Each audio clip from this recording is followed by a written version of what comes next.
2020-ci ilin yaz-yay aylarında Azərbaycanla Çin arasında əlamətdar bir dostluq jesti baş verdi. Azərbaycanın Heydər Əliyev Fondu Çinin cənub-qərbində, Yunnan əyalətində sərhədyanı ərazidə yerləşən Malipo 2 saylı ibtidai məktəbinə 500 min yuan məbləğində ianə etdi.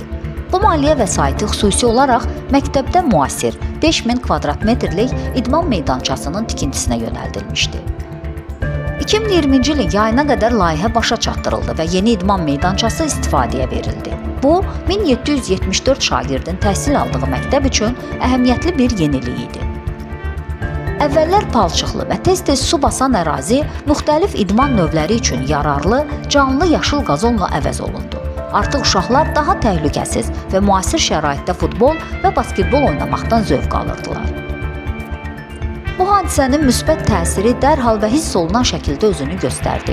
Müəllimlər və şagirdlər uşaqlar arasında idmanla bağlı xəsarətlərin nəzərə çarpacaq dərəcədə azaldığını qeyd edirdilər.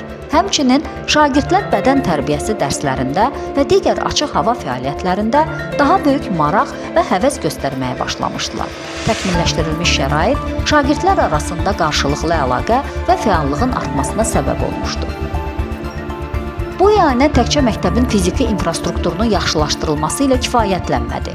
Azərbaycanla Çin arasındakı güclü dostluğun rəmzinə çevrilərək iki ölkə arasındakı coğrafi məsafəni mənəvi baxımdan qısaltdı.